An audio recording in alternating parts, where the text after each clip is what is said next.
You're the expert for a reason, and you likely know more than 90% of your audience. It can be so easy to forget that.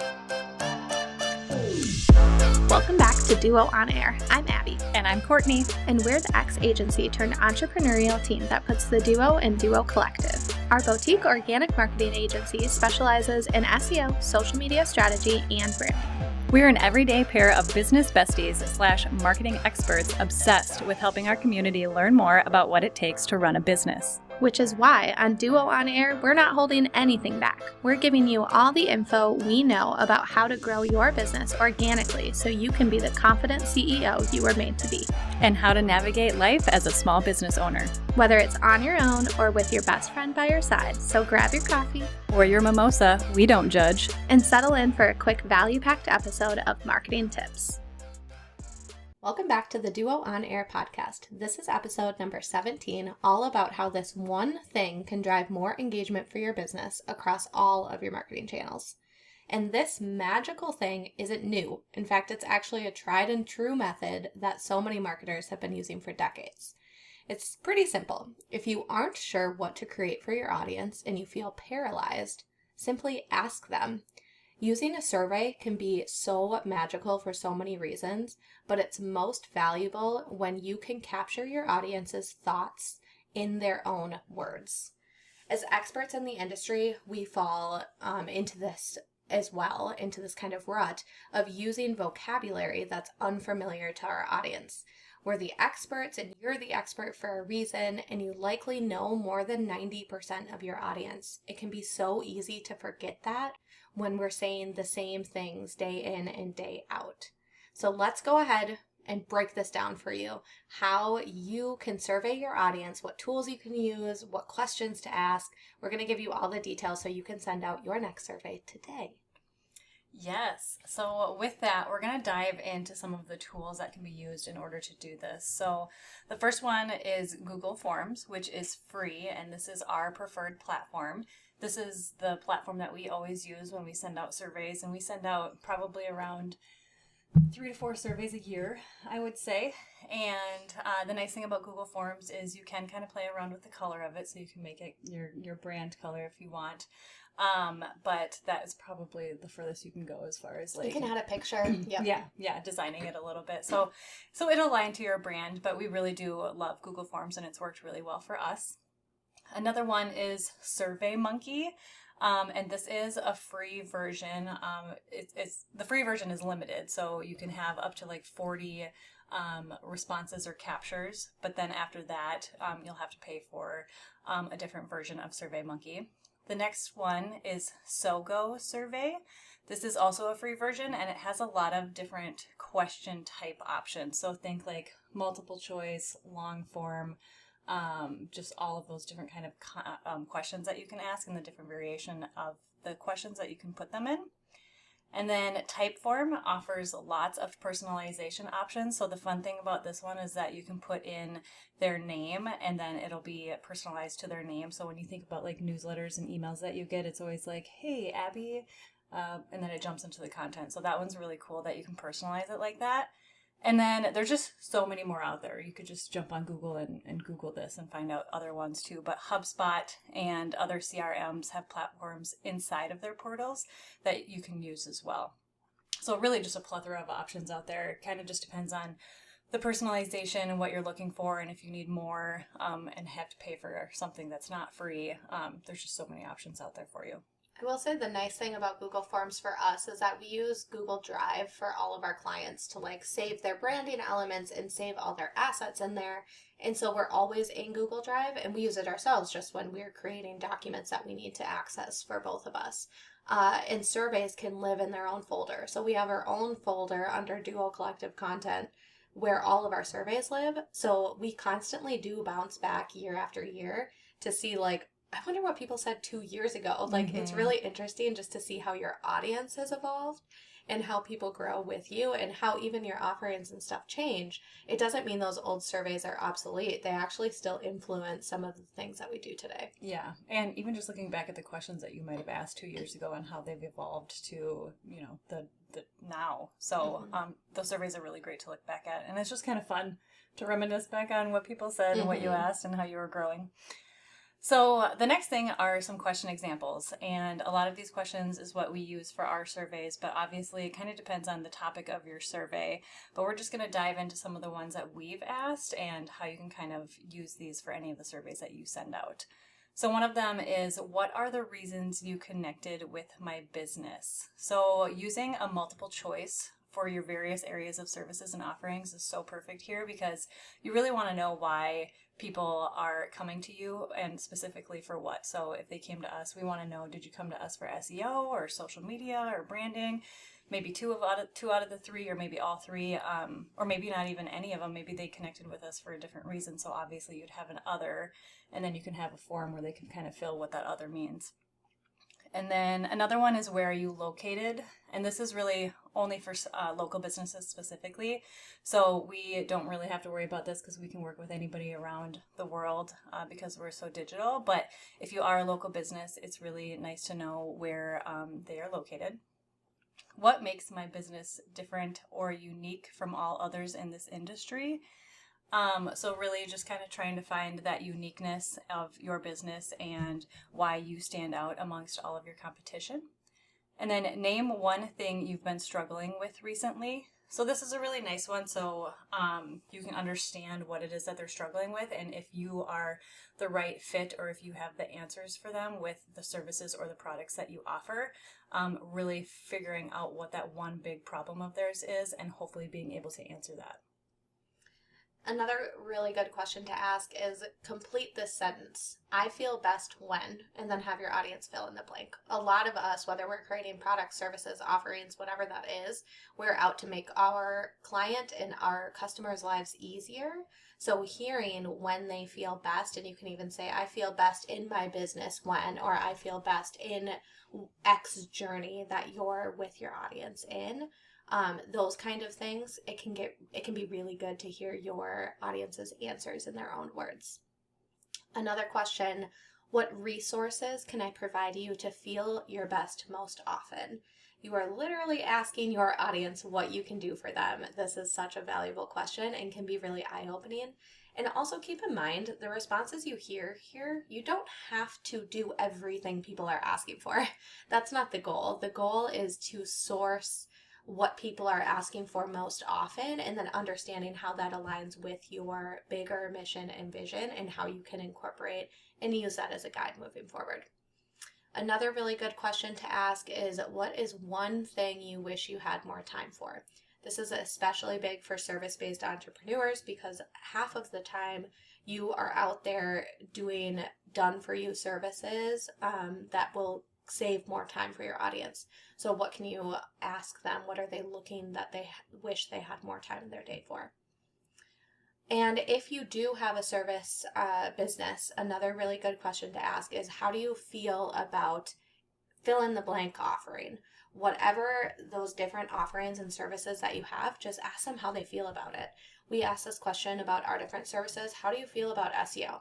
How do you feel about branding? How do you feel about social media? We want to hear in your own words, are you feeling really good and confident, or are you struggling with something, or does the words completely scare the crap out of you? So it's really good just to get a feel of where our audience is sitting when it comes to what these offerings are. And then finally, maybe at the end, just throw in something fun. Tell us about your fur babies. What do you like to drink during the day? Different questions like that just kind of help you relate with your audience on a personal level and infuse some of that fun back in your business. So these are just some examples. You can ask anything you want. It's your survey. So it's your survey, it's your business. Ask the questions that you feel like will help generate responses that inspire you and get you motivated to amp up your services, create a new offering, kind of have a goal in mind before you write the survey. Like, what are you hoping to get out of it? And we'll give you some ideas ahead of how you can actually use these responses in your business. And that will kind of help you frame up what the best goal is for you too. And we'll also put these in the show notes. I'm not sure if we mentioned that, but you can go ahead and just actually copy and paste and use these if they work for you too. But these surveys are so great because you can be, if you need to be more broad, you can be broad. But if you really need to hone in on a specific thing, like you want to test a new offering or service, you can get really specific on that offering and service with that survey. For sure. So let's go through just a few tips before you jump into Google Forms or whatever your platform is to start creating this survey. Here's a few things to keep in mind. First, make sure that most of your questions are open-ended. We know that that is asking a lot more of your audience to fill it out. However, having less questions and more open-ended questions and getting context in your audience's own words is going to be so much more valuable for you. Just from a terminology standpoint, oftentimes we might be using terminology that our audience doesn't even recognize, or we might be focusing on a problem that isn't worded in the right way for our audience, which then they won't resonate with it. They won't resonate with something that isn't written or speaking in their own language. So it's so important to get these questions in their own words. The next tip is to use less than 10 questions. So we all know that none of us have any time during the day to dedicate to things like this. And when you see something come through your inbox, usually a lot of people, I think, get scared because they're like, oh, this is going to take me 15, 20 minutes. I don't have that kind of time. So make it less than 10 questions. And when you do send out the survey, make sure to call out in that email or however you're sending it out that this is going to take them 5 minutes or less, because we don't want to take too much time away from them. We don't want them to think that they have to write us a novel or a book when they answer these open-ended questions. But we really do want them to sit down and focus for that 5 minutes and really just give their attention for that 5 minutes to that survey and answering those questions. So if you have less than 10 questions, it's going to be much more easy for them to fill out. They're more willing to fill it out, and they know that they don't have to give up a lot of their day or time in order to fill that out. So just keeping it pretty minimal with those questions, but again, making sure to have more of those open-ended questions so you can get their actual words when they answer. Yeah, and then I would say do this once or twice a year for your larger audience. So we tend to send a lot of surveys, but we have smaller audience surveys. So we send out surveys at the end of our group coaching program, we send out a survey for all of the participants to gather their feedback, help make improvements, and just understand how things went. So we do that every time we run the program, which is a couple times a year. We also send out surveys to our clients to get feedback from them. So we do that after working with every client. We have a feedback survey. So those are a little bit different because those are on a smaller scale. But once or twice a year, send out a survey to the masses, to everyone who is a part of your audience. That could be on Instagram, TikTok, your email list. Send it out to everyone just to capture who your audience is on a large scale, and doing that once or twice a year will help you create content across all of your platforms, speaking to your audience as a whole. And then last but not least, make it super irresistible. And the way to do that is offering a giveaway. So this can really help focus your participants too, as in you want them to jump in there, you want them to do this, you want them to really focus on the answers and those questions, but you're giving them an incentive. So if you give us 5 minutes of your day, you're going to be entered into a giveaway for a $25 Starbucks gift card or something like that, because then they feel like at least they have a chance to get something out of it instead of just jumping in there really quick and giving these answers that don't really mean anything. We really want them to focus in on those questions and answer them thoroughly. So, just incentivizing them with a potential giveaway is a really great way to get them to open it up and answer those questions. And you can be super strategic about this too. You can choose a giveaway that is particular to your offerings or your products, because then you know that the people responding to it are actually interested in what you have to share. So they are your true audience or your true buyers. Whereas you could also do something that's just more general, like a Starbucks gift card. Mm-hmm. Chances are everyone loves something from Starbucks, so you're going to get more people interested. So another this is a bonus tip, I suppose, is to kind of think about how many captures you want. Do you want this to be anyone and everyone, even if they might not buy from you? Or do you want this to be very strategically hand-picked people of your audience who could potentially be clients one day or customers one day? Because that will help shape your goals for the survey. Are you looking for as many responses as possible? Then let's make that giveaway huge. Like, let's make it irresistible and people are super excited to sign up for it. Whereas, do you want it to be very strategic? We've done surveys before where we give away a social strategy session, and those are only for people who are interested in having a social strategy session, meaning they need help with their social media. Someone who's already an expert on social isn't going to be participating in that survey, which was good because that was what we wanted to capture from the results. So always just think about your goal, what outcome you want as you craft these questions and form your giveaway, so to speak. Yeah. I would say too, like, if you don't want to give away a service for some reason, let's say you're too busy or whatever it might be, you can do more than a $25 gift card. Like, I know that's kind of like the go-to number is $25, but we've done giveaways and surveys and stuff like that where it's like $100 Starbucks gift card, which is like, oh my gosh, yeah, I want a $100 Starbucks gift card. So you can really amp up that gift card if you want more people to be enticed to jump in there and answer those questions. Quantity too. I'd say if you can do multiple winners, that is more enticing from a winner standpoint of like, oh, it's not just one winner, it's 4 winners. Like, I have a much better chance of winning that one. Yeah, absolutely. It's always about just enticing your audience to, again, click through like we do with anything. People love to win things. Yes, they do. So now that you understand kind of the goals, some tips, how to create it, let's talk about how you can actually use these responses moving forward. Because like we said, we look at these all the time. Like, these are used in so many different aspects of our business. So the first one is content creation.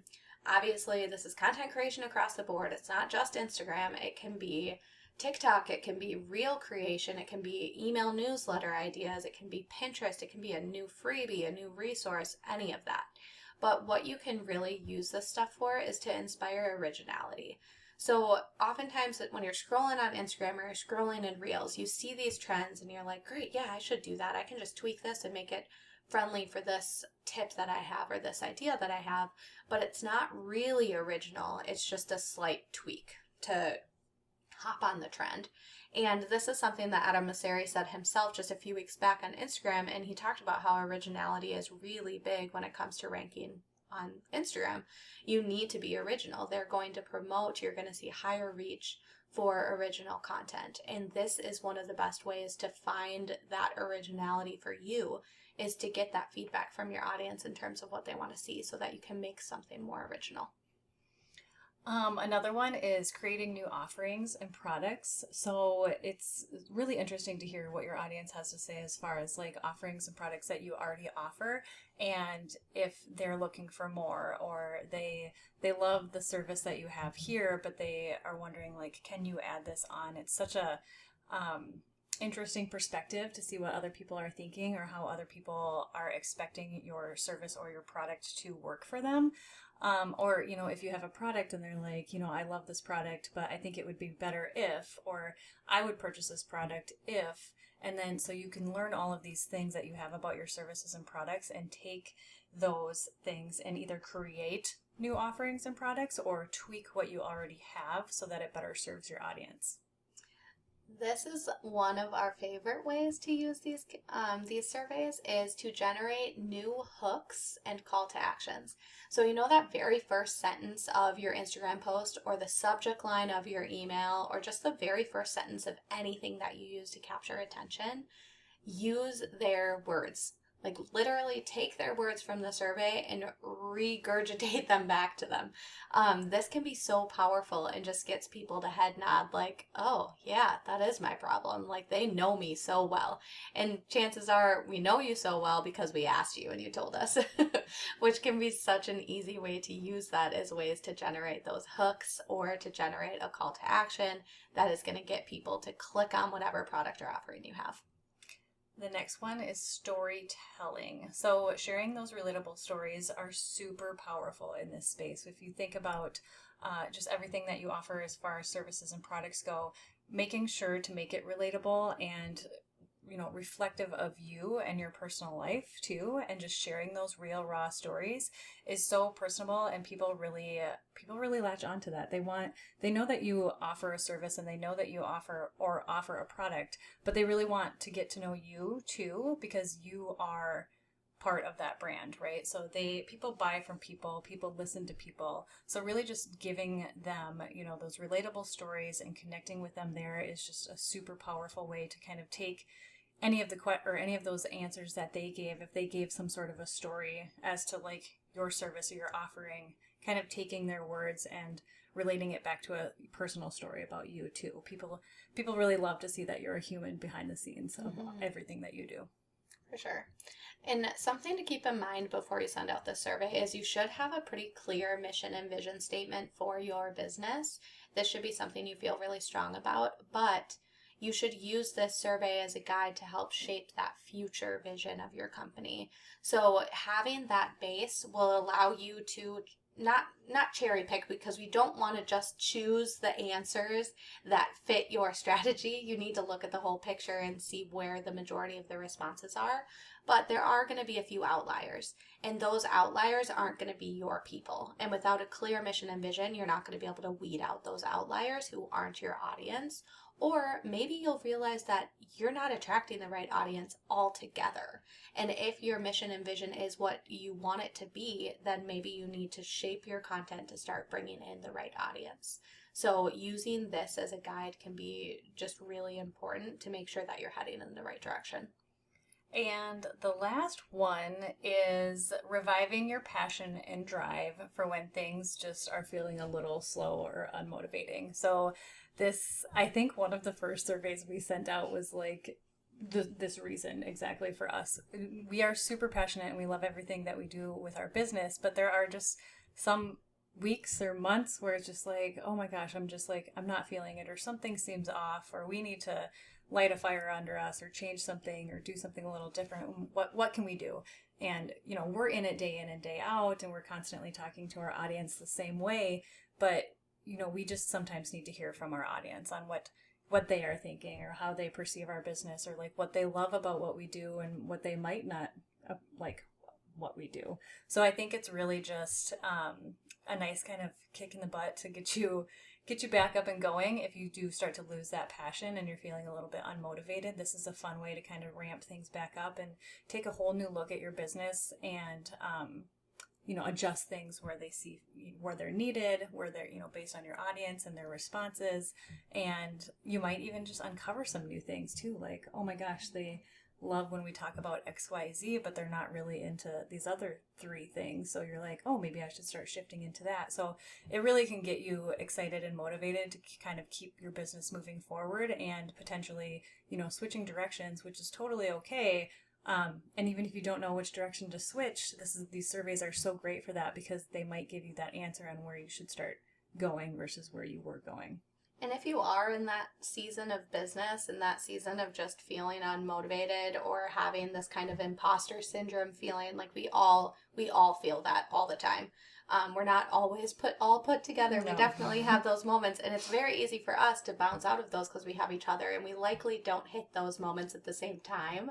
We have them at alternate times. Yes. So we can boost the other one up.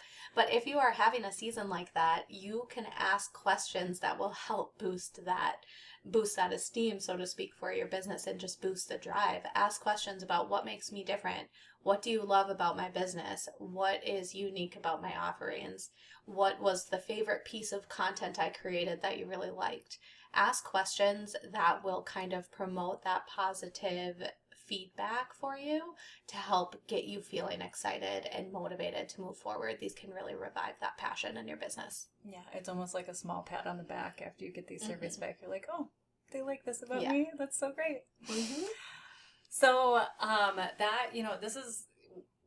we could go on and on about these surveys, but here there's some questions here, there's some tips here. All of this will be in the show notes, so you can just copy and paste them and use them as you see fit.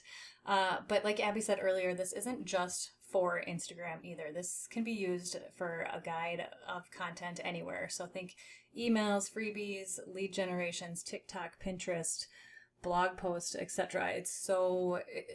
can answer so many different questions and give you so many different content ideas. So don't think that it's just something for Instagram. It can be for your entire business and everything that you do.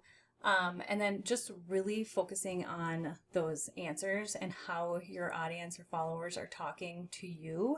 Because if you're not talking to them like that, then you need to kind of sit down and rethink through your communication and how you are talking to them. Because by using their own words, it's super powerful, because then they can resonate with those things so much better because they understand you. When we're in the industry, we talk sometimes a little higher than what somebody might think or might understand. But when we're talking at their level and to them and using their own words, it's super powerful, and they're going to grasp it and they're going to love it because you're using their own words. So they're familiar with it and they're going to want to keep following along. If you liked this episode, please be sure to share it with a friend and subscribe so you don't miss any new episodes dropping.